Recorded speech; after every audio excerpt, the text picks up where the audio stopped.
басу және онан алдын алу жолдары. Бір сәтке ойымызда автомобильдерді елестетіп көрейік. Көз алдыңызда пайда болған көлік сіздің сүйікті түсіңізге боялған болуы керек. Бояу көлікті тек көзге жағымды ету үшін ғана керек емес, оның басқа да маңызды мақсаты бар. Бұл тот басудың алдын алу.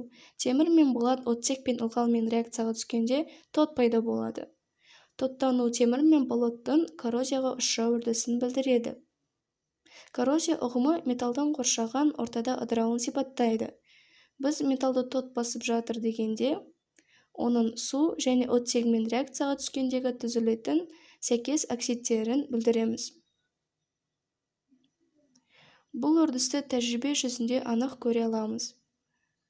Темір шегені 4 түрлі сынауға салайық.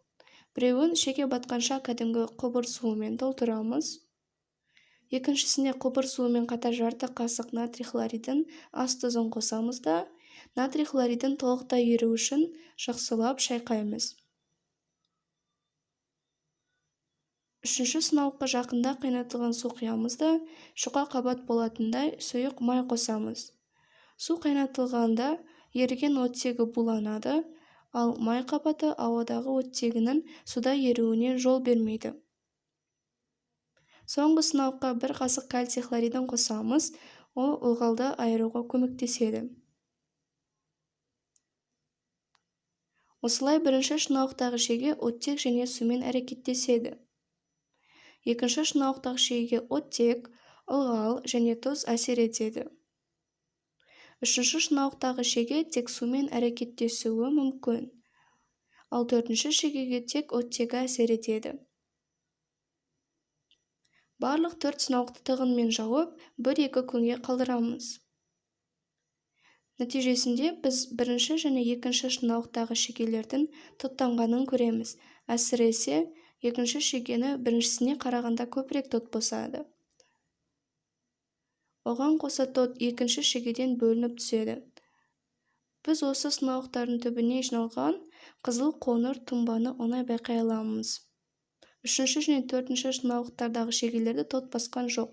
Неліктен бұлай болғанын қарастырайық. Темір қышқылдану реакциясына ұшырайды да, гидратталған темір тероксиді немесе тот түзіледі.